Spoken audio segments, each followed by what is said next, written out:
नमस्कार दोस्तों, स्वागत है आपका एमसीक्यू आईक्यू में। मैं आपको आरआरबी एनटीपीसी एग्जाम के लिए 6000 क्वेश्चन करा रहा हूँ और ये 31st पार्ट है। देखिए, ये 6000 क्वेश्चन ये प्रीवियस ईयर क्वेश्चन है जो अलग अलग रेलवे के एग्जाम में आ चुके हैं और यही क्वेश्चन बार बार रिपीट होते हैं। इससे पहले मैंने आपको 1000 क्वेश्चन कराए। ये प्रीवियस ईयर क्वेश्चन है रेलवे एग्जाम के। देखिए, इसमें जो क्वेश्चन है साइंस के क्वेश्चन है। साइंस का वेटेज बहुत ज्यादा है रेलवे में, तो साइंस के क्वेश्चन ज्यादा है 1000 क्वेश्चन में। ये सीरीज नहीं देखी जरूर देखिएगा। साथ में रेलवे के करंट में पढ़ा रहा हूँ 2024 के और रेलवे के करंट अफेयर 2023 के मैं पढ़ा चुका हूँ आपको। चलिए शुरू करते हैं। आज का पहला क्वेश्चन है, potential energy formula is given as. संभावित ऊर्जा का सूत्र इस प्रकार किया जाता है। संभावित ऊर्जा या पोटेंशियल एनर्जी का फॉर्मूला होता है पीई, जिसको हम पीई मतलब होता है पोटेंशियल एनर्जी, और इसका फॉर्मूला होता है एम इंटू जी इंटू एच। तो ये क्वेश्चन आता है एग्जाम में, आपको ध्यान रखना है, फॉर्मूले से डायरेक्ट एग्जाम में क्वेश्चन आता है। नेक्स्ट क्वेश्चन है, which organ is known as graveyard of RBC. किस अंग को हम आरबीसी का कब्रिस्तान कहते हैं? तो इसका करेक्ट आंसर है स्प्लीन। आरबीसी का फुल फॉर्म क्या होता है? इसको हम बोलते हैं रेड ब्लड सेल्स। ये हमारे रेड ब्लड सेल्स हैं और इसको एक और नाम से जानते हैं आरबीसी को। इसको हम बोलते हैं एथ्रोसाइट्स। एथ्रोसाइट्स बोलते हैं आरबीसी को। ये दोनों एग्जाम में जाते हैं, दोनों क्वेश्चन एग्जाम में आते हैं। एथ्रोसाइट हम किसको बोलते हैं? वो बोलते हैं आरबीसी को। आरबीसी का फुल फॉर्म भी याद रखो, रेड ब्लड सेल्स। और हमारी बॉडी में, एक ह्यूमन बॉडी में कितने आरबीसी प्रेजेंट होते हैं? तो 5 से 5.5 मिलियन आरबीसी प्रेजेंट होते हैं एक ह्यूमन बॉडी में। ये फिगर याद रखो, 5 से 5.5 मिलियन आरबीसी प्रेजेंट होते हैं एक ह्यूमन बॉडी में। देखिए, अगर कोई आपसे पूछे कि आरबीसी में डीएनए या न्यूक्लियस प्रेजेंट होता है कि नहीं, न्यूक्लियर और डीएनए ये दोनों अब्सेंट होते हैं। कहां पर? आरबीसी में अब्सेंट होते हैं, यानी प्रेजेंट नहीं होते आरबीसी में न्यूक्लियर और डीएनए।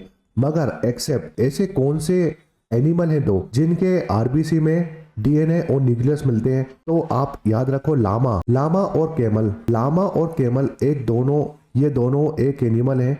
लामा और कैमल, इनका जो आरबीसी होता है उसमें न्यूक्लियस भी प्रेजेंट होता है और डीएनए भी प्रेजेंट होता है। ये काफी ज्यादा इंपॉर्टेंट क्वेश्चन है, याद रखो। ऐसे कौन से दो एनिमल हैं जिसमें इनके आरबीसी में न्यूक्लियर और डीएनए प्रेजेंट होता है? तो लामा और कैमल लगाएंगे। अब जो आरबीसी है उसका फॉर्मेशन कहाँ होता है?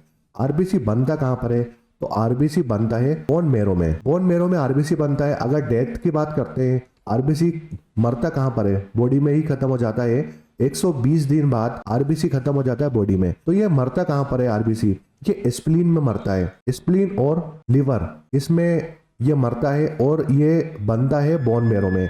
तो डेथ होती है इसकी स्प्लीन और लिवर में। और स्प्लीन को हम क्या बोलते हैं? स्प्लीन को हम बोलते हैं ग्रेवयार्ड ऑफ आरबीसी, कब्रिस्तान ऑफ आरबीसी। हम स्प्लीन को इसलिए बोलते हैं क्योंकि यहाँ पर खत्म हो जाता है आरबीसी। देखिए, एक एडल्ट बॉडी में जो आरबीसी है वो बनता है बोन मैरो में। याद रखिए, एक एडल्ट बॉडी में, एक ह्यूमन बॉडी में आरबीसी बनता है बोन मैरो में। अगर मैं चाइल्ड की पूछूंगा, एक बच्चे का आरबीसी जो है ना वो कहाँ बनता है? तो जो बच्चों में आरबीसी बनता है ना वो बनता है लिवर में। काफी इंपॉर्टेंट क्वेश्चन है। बच्चों में जो आरबीसी होता है, जब बच्चे होते हैं, जो आरबीसी होता है वो लिवर में बनता है। एक ह्यूमन बॉडी या एडल्ट पर्सन का जो आरबीसी होता है वो बोन मैरो में बनता है। नेक्स्ट क्वेश्चन है, the term chromosomes was coined by. गुणसूत्र शब्द का आविष्कार किसने किया था? तो जो क्रोमोसोम्स होते हैं ये थ्रेड लाइक स्ट्रक्चर होता है। एक पतला सा जो धागा होता है ना उसके जैसा स्ट्रक्चर होता है क्रोमोसोम का। कुछ ऐसा स्ट्रक्चर होता है क्रोमोसोम का, ये क्रोमोसोम्स है। तो ऐसा कुछ स्ट्रक्चर होता है क्रोमोसोम्स का। अगर मैं बॉडी में बात करता हूँ, ह्यूमन बॉडी में कितने क्रोमोसोम्स होते हैं? तो टोटल 46 क्रोमोसोम होते हैं एक ह्यूमन बॉडी में। अगर नंबर में पूछेगा तो 46 होंगे, अगर पेयर में पूछेगा तो 23 पेयर्स होते हैं एक ह्यूमन बॉडी में क्रोमोसोम्स। देखिए, जो क्रोमोसोम्स होते हैं ना वो कैरी करते हैं हमारे जेनेटिक कैरेक्टर। जो जीन्स होते हैं उसको कैरी करते हैं कौन? क्रोमोसोम्स। तो 46 क्रोमोसोम होते हैं एक ह्यूमन बॉडी में। इसमें से 44 क्रोमोसोम 2 क्रोमोसोम अलग हो जाते हैं। 44 क्रोमोसोम को हम बोलते हैं ऑटोसोम्स। और 2 जो क्रोमोसोम्स होते हैं वो हमारे सेक्स क्रोमोसोम होते हैं। सेक्स क्रोमोसोम भी 2 होते हैं, एक होता है XX, एक होता है XY। XX जो होता है वो फीमेल्स में होता है और XY होता है मेल। ऑटोसोम्स है हमारे, ऑटोसोम्स 44 ऑटोसोम्स है। ये क्या करते हैं? ये हेल्प करते हैं बॉडी ग्रोथ के लिए। तो बॉडी ग्रोथ के लिए 44 क्रोमोसोम्स होते हैं और 2 जो होते हैं वो सेक्स क्रोमोसोम होते हैं। टोटल पूछेगा तो 46 क्रोमोसोम होते हैं। अगर पेयर में पूछेगा तो 23 पेयर होते हैं। नेक्स्ट क्वेश्चन है, name the largest part of human brain. मानव मस्तिष्क का सबसे बड़ा भाग कौन सा है? ह्यूमन ब्रेन के बारे में पहले वाले लेक्चर में बता चुका हूं मैं, इससे पहले जो लेक्चर पढ़ा है। लार्जेस्ट पार्ट होता है ह्यूमन ब्रेन का सेरेब्रम। नेक्स्ट क्वेश्चन है, the weight of an object on the earth is 600 newton. What will be its weight on moon. पृथ्वी पर किसी वस्तु का भार है 600 न्यूटन, चंद्रमा पर उसका भार कितना होगा। देखिए एक फॉर्मूला याद रखिए, weight of object on moon, weight of object on moon is equal to होता है 1/6 into weight of object on earth. Question में क्या पूछा है, हमें निकालना है weight of object on moon, ये निकालना है हमें। और हमें क्या दिया गया है, वेट ऑफ ऑब्जेक्ट ऑन अर्थ, किसी वस्तु का भार दिया है अर्थ में कितना है, और ये पूछ रहा है हमसे कि अगर वही वस्तु हम मून में लेके जाएंगे तो उसका भार कितना होगा। तो 1/6 है इंटू 600 दिया हुआ है, 600 करेंगे तो ये 6 से कट जाएगा 100 बार में। तो किसी वस्तु का जो भार होता है वो मून में कितना हो जाएगा 100 न्यूटन, और उसका भार अर्थ में कितना है 6600 न्यूटन। नेक्स्ट क्वेश्चन है, egg fertilisation occur in which part of body. अंडे का निषेचन शरीर के किस भाग में होता है। तो जो एक फर्टिलाइजेशन होता है ह्यूमन बॉडी में, फीमेल ह्यूमन बॉडी में, वो होता है फॉलोपियन ट्यूब में। फॉलोपियन ट्यूब में अंडा बनता है, उसका फर्टिलाइजेशन होता है ह्यूमन बॉडी में। नेक्स्ट क्वेश्चन है, national consumer day is observe on which date. राष्ट्रीय उपभोक्ता दिवस किस तारीख को मनाया जाता है। तो नेशनल कंज्यूमर डे हम हर साल 24 दिसंबर को मनाते हैं। नेक्स्ट क्वेश्चन है, name the first city which was discover in India. Bharat में खोजे गए पहले शहर का नाम बताइए। काफी इंपॉर्टेंट क्वेश्चन है, ये है हड़प्पा सिटी। हड़प्पा सिटी 1921 में खोजी गई थी, और ये कौन सी रिवर के किनारे थी, ये रावी रिवर के किनारे थी।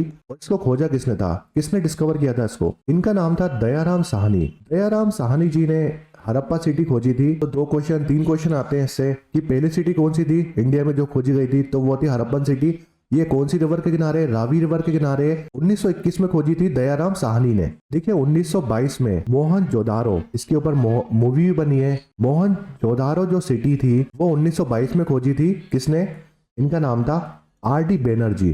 R.D. बैनर्जी ने ये सिटी खोजी थी मोहनजोदारो 1922 में। नेक्स्ट क्वेश्चन है, Mahendra Singh Dhoni is felicitated with which award. Mahendra Singh Dhoni को किस पुरस्कार से सम्मानित किया गया है। ये हमारे इंडिया के कैप्टन थे जिसको हम MS धोनी बोलते हैं। और 2011 में जो 50 ओवर का वर्ल्ड कप होता है, जो 50 ओवर का वर्ल्ड कप होता है, जो इंडिया ने जीता है 2 बार सिर्फ, 2011 में जीता है। और इससे पहले भी मैं बता चुका हूँ, कपिल देव थे उस टाइम इंडिया ने यह वर्ल्ड कप जीता था। तो MS धोनी 2011 में जब इंडिया ने वर्ल्ड कप जीता था उस टाइम कैप्टन थे इंडिया टीम के। काफी इंपॉर्टेंट क्वेश्चन है। अगर अवार्ड की बात करते हैं तो इनको कौन कौन से अवार्ड मिले हैं। पद्म भूषण मिला है 2018 में, 2009 में पद्मश्री मिला है, और मेजर ध्यानचंद खेल रत्न अवार्ड मिला है 2008 में।